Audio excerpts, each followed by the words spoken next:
خالو قبل ما تروح اعطيني فلوس. يا حبيب خالو ما تقول لي شو تسوي بالفلوس، دلع حالك حال هاي الاطفال، هذا مو سنودي جاي يلعب بدون فلوس. خالو مو اريد اشتري ريفه. والله يا خالو كاش مال انطي بايدك هاي ما تصير، والبارحه جبت لك ريفه انت كلبت عليه، امشي خلينا نروح نجيب الاربع نكات وناكلها انا وياك سوا. خالو انا تدري انا ايش قد احبك. والله يا خالو انت من يومك حبك مصلحه، تعال اصعد.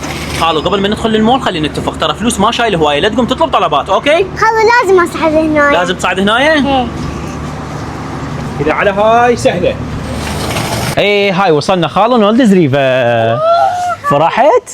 لا خالو راح ناخذ من الاربع نكهات اللي موجوده يمهم، هاي اول وحده الكاري، هاي ثاني وحده الخضار، الدجاج والبقر. هسه نروح نسويهن. خالو انت تريد نكهه؟ بقر مو تدلل. هاي راح نخليها هنا خالو. خالو انا راح اكل نكهه الدجاج يا عيني. هاي نخليه هنا. الله حيو، خليه هنا الدجاج. هسه حبوبه اذا شافت المطبخ احنا وسخناه راح تقتلنا، خلي ناكل قبل لا تجي، اوكي؟ يلا خلينا نخلي المي الحار. بسم الله. احلى شيء بيه سهل، بس نحط المي راسا هو يذوب. اذا تحبون تضيفون البهارات اللي تجي وياه والصوصات اكيد تقدرون تضيفونها بكل سهوله. انا بصراحه احبها بس ما احبها تكون هوايه. ناخذ من هاي الثانيه.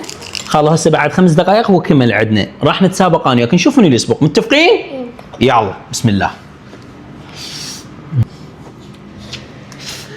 خالو يمكن شكلك راح تسبقني انت. خالو خل اذوق البقر. ماكو. وانا اطق دجاج. احلى شيء بنولدز ريفا هو موجود ب4 نكهات، وصار موجود باغلب الماركتات والمحلات، واكيد تقدرون تجربونه.